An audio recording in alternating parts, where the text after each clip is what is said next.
क्या मैसेज जा रहा है? मैं जनरल जीडी बख्शी सर हमारे साथ जुड़ गए। सर, बहुत बड़ा हमला हुआ और पाकिस्तान ये हमला समझ नहीं आया कि इस पर क्या एक्शन लिया जाए, तो अब आपात बैठक बुलाई जा रही है, कई राजदूतों को बुलाया जा रहा है। बख्शी सर, क्या देखते हैं आप, कैसे समझा जाए इस पूरे हमले को? देखिए साहब, पिछले साल आसिम मुनीर साहब, जनरल आसिम मुनीर साहब, जो पाकिस्तान की आर्मी के चीफ ऑफ स्टाफ है, वो अमेरिका का दौरा गया था। 5 दिन वो वहां घूम रहे थे। कभी विक्टोरिया न्यूलैंड से मिल रहे थे, जिसकी कारस्तानियां अच्छी तरह पूरी दुनिया जानती है कि उन्होंने यूक्रेन में क्या करवाया, और हर जगह उनका जहां भी कोई गदर गफलत होता है उनका हाथ होता है। और उनसे वो मिल के आए, वो उनके डिफेंस सेक्रेटरी इत्यादि से मिल के आए। 5 दिन उन्होंने लगाए अमेरिका में। उनकी हालत पतली है, इकोनॉमिक हालत पूरी दुनिया जानती है कि ये देश डूब रहा है। रस्सी जल गई है साहब, ऐंठ नहीं गई। दुनिया भर को तंग करेंगे साहब। यानी हम तो मुसीबत में हैं ही, हम दुनिया भर से हमने ठेका ले रखा है ईरान में दखल अंदाजी करने का, भारत में दखल अंदाजी करने का। दुनिया भर में जहां कोई टेररिस्ट इंसिडेंट होता है उसके तार सीधे और सीधे इस्लामाबाद से जुड़ते। बिल्कुल। और ईरान इनसे काफी परेशान है, क्योंकि ईरान के 2 बड़े धमाके हो चुके हैं। एक तो वो कह रहे हैं कि इजराइल की इंटेलिजेंस एजेंसी मोसाद ने करवाया है ISIS के जरिए, और एक वो कह रहे हैं कि इनके ये जो बालूच, सुन्नी बालूच ग्रुप हैं, जिनको पाकिस्तान लगातार पनाह देता रहा है, और ऊपर से कहता है हम दोनों इस्लामी मुल्क हैं, हमारे बड़े गहरे ताल्लुकात हैं, रिश्ते हैं। अब परेशान होकर ईरान ने मिसाइल दाग दिया है इनके ऊपर। अब इन्हें समझ नहीं आ रहा कि ये करें तो करें क्या, क्या रिटेलिएट करें, मिसाइल लॉन्च करें, तो काफी लेने के देने भी पड़ सकते हैं, क्योंकि Iran is no pushover. बिल्कुल ठीक है साहब। जहां तक मिसाइल्स का सवाल है, ड्रोन्स का सवाल है, ईरान बरसात कर सकता है पाकिस्तान। और इसलिए बख्शी सर, जो आप बात कह रहे हैं, मैं एक छोटा कमेंट। तो बिल्कुल सही कह रही हैं। बिल्कुल बिल्कुल सर, आपने शिया और सुन्नी का जिक्र किया है। मेरे साथ रंगरेज जी स्टूडियो में मौजूद हैं। मैं जरा खत्म कर लूं? जी जी, आप खत्म करें, आराम से कंप्लीट करें पूरा। हाँ, देखिए, मैं कह रहा था कि आरजू काजमी बिल्कुल ठीक कह रही हैं कि अब पाकिस्तान को अपने गिरेबान में झांकना होगा कि पूरी दुनिया हमसे नाराज क्यों है। पूरी दुनिया, एक भारत जो है, कभी सर्जिकल स्ट्राइक करनी पड़ती है, कभी बालाकोट में एयर स्ट्राइक करनी पड़ती है, क्योंकि ये बाज ही नहीं आते साहब। इनको दुनिया भर का इन्होंने ठेका ले रखा है कि ये वहां के रिजीम्स को डिस्टेबलाइज करेंगे। विक्टोरिया न्यूलैंड मैडम के काम हथकंडे करेंगे, कभी चीन के हथकंडे, ये लोग उसका मोहरा बनेंगे, उसके लिए पॉन बनेंगे। तो ये तो they are asking now for. बिल्कुल। और बख्शी सर, मैं आपको माफी के साथ रोक रहा हूं, क्योंकि एक बड़ी और अहम जानकारी मुझे मिल रही है, और ये जुड़ी हुई है पाकिस्तानी मीडिया से। पाकिस्तानी सरकार ने मीडिया पर बैन लगा दिया है। क्या बैन लगा है ये जान लीजिए। ईरानी हमले की रिपोर्टिंग पर रोक लगा दी है, और एयर स्ट्राइक वाली जगह पर जाने की भी रोक है। यानी जो झूठ फैलाता रहा है पाकिस्तान, अब वो नहीं दिखाया जा सकता, क्योंकि दिखा देंगे तो सच बाहर आ जाएगा, और मीडिया को रोक दिया है। आरजू काजमी जी, एक कमेंट लूंगा, इसके बाद रंगरेज जी आपके पास आ रहा हूं मैं। आरजू जी, किस तरह के फैसले लिए जा रहे हैं? देखिए, अभी ये न्यूज मुझ तक नहीं आई है और मैं कुछ कंफर्म नहीं कर पाऊंगी कैसा हुआ है, लेकिन हो सकता है कैसा किया गया हो।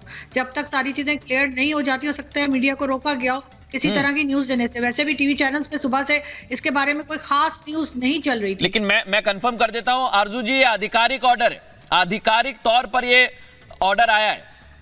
आरजू जी जी, पॉसिबल है, क्योंकि इस तरह की बातें छुपाई जाती। जब ये कह रहे हैं कि एयर स्ट्राइक हुई है, उसके बाद सिर्फ ये स्टेटमेंट आया है कि 2 बच्चों की जानें गई हैं, 3 जख्मी हुए हैं। ये सुनकर तो कोई भी जो है वो यकीन नहीं करेगा। ये किस तरह का एयर स्ट्राइक है? इसी तरह का आप लोगों के टाइम पर कहा गया था कि 2 दरख्त गिर गए, 4 कौवे मर गए। तो ये चीजें तो यहाँ पर कही जाती हैं, और मुझे नहीं लगता कि अब लोग इतने बेवकूफ हैं कि वो इन चीजों पर बिलीव करें। ठीक है, मैं आपके पास लौट रहा हूं, और एक सवाल छोटा रंगरेज जी से। मैं कलल शैलेंद्र आपके पास तुरंत आ रहा हूं, क्योंकि शिया और सुन्नी के विवाद की बड़ी चर्चाएं हो रही हैं। और बताइए रंगरेज जी, जब शिया और दोनों मुस्लिम कंट्रीज हैं, लेकिन यहां तो अब आमने सामने आ गए, शिया और सुन्नी का विवाद हो सकता है। देखिए, ये आतंकवाद से जुड़ा हुआ मामला है और हमारे देश के खिलाफ भी जो है पाकिस्तान हमेशा साजिश करता रहता है और हमारे बहुत ही उसके लिए तो आज उसको बेनकाब हो गया पूरी दुनिया के सामने कि पहले तो भारत ने भी एयर स्ट्राइक किया था, आज ईरान ने भी कर दिया। हाँ। मगर जैसे ईरान ने वहाँ के फैसले लिए हैं, अपने राजदूत वापस बुला लिए, ऐसे ही हमारे हिंदुस्तान के जो हमारे पीएम साहब हैं, मोदी साहब, मैं उनसे भी दरखास्त करूंगा कि बिल्कुल बायकॉट कर देना चाहिए पाकिस्तान का। उनके जितने भी हमारे वहाँ राजदूत हैं उनको वापस बुला लेना चाहिए। हमें इनसे कोई रिश्ता नहीं रखना चाहिए क्योंकि ये आतंकवादियों को पनाह देते हैं और आतंकवादी हमारे देश पर हमला करते हैं। हाँ। रही बात इसकी दूसरी बात, जो ये लड़ाई चल रही है, लड़ाई देखिए जमीन की, पूरे देश में जमीन की लड़ाई चल रही है, पूरे वर्ल्ड में जमीन की और पैसे की। तो ये अगर आतंकवादी घटना पाकिस्तान अगर ईरान में करता है तो ईरान को चुप तो नहीं रहने वाला। तो ऐसे के खिलाफ ऐसी कार्रवाई ठीक है, रहनी चाहिए, होती रहनी चाहिए। इरशाद जी, जब आप करेंगे कुछ गलत तो फिर तो एयर स्ट्राइक ही होगी, बोलिए। नेटवर्क का प्रॉब्लम है, बात हमसे कर रहे हैं कि आप सुधारा वार्ता जवाब नहीं दे सकते। दूसरी बात यह है कि मोहतरम, आपने अभी दाऊद इब्राहिम को थोड़ी देर पहले अपने इंट्रो में फिर मारने की कोशिश की। आप साल में 10 दफा मार देते हैं, झूठ बोलते आप लोग हैं, कहते हमें हैं। दूसरी बात यह, अगर ये गलती से ईरान ने किया है तो मैं तजाजन उनके तस्वीर भी निकालेंगे, उनसे बात भी करेंगे। ये कोई बात नहीं है, ऐसा नहीं है कि ईरान ने हम पे हमला कर दिया और ऐसी कोई भी हम पे हमला। हमारी इरशाद जी, हास्यास्पद ये है। एक मिनट रंगरेज जी, इरशाद जी, आप कह रहे हैं कि गलती से हो गया होगा, ये कोई सर बंदूक है क्या? अगर ये दानिशा किया तो लीजिए कि गलती से ट्रिगर दब गया, एयर स्ट्राइक की गई है। इरशाद जी, एयर स्ट्राइक की गई है और आपको रोक इसलिए रहा हूं क्योंकि एक बड़ी खबर मेरे पास आ रही है कि एयर स्ट्राइक के बाद पाकिस्तान में हड़कंप मच गया है।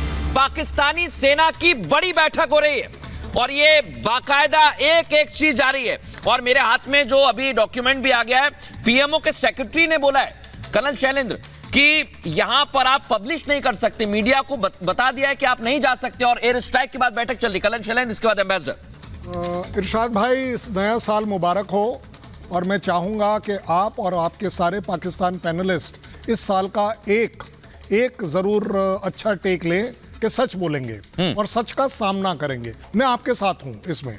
देखिए, क्यों आप अपनी इज्जत गंवा रहे हैं ये बोलकर कि शायद हो गया हो? आपको पता नहीं है, आपके यहाँ स्ट्राइक हुई है।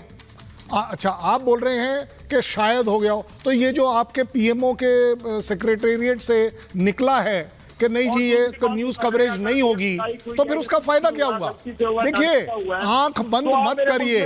आप अपने देश के एक अच्छे जज्बा वाले नागरिक होने। इरशाद जी से मैं जवाब ले लेता हूं, इसके बाद एम्बेसडर और जनरल जीडी बख्शी।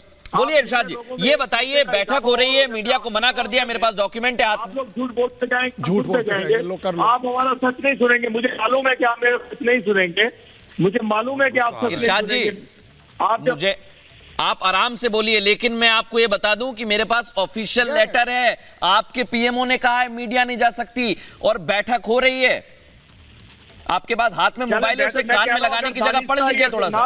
उनसे हमला हुआ है, हाँ। तो उसको हमारी आर्मी देख लेगी। आपको क्या प्रॉब्लम है? आप किस चीज की दुश्मनी निकालते हैं हर लम्हे पे। आप मेरे मुल्क में शिया सुन्नी फसाद।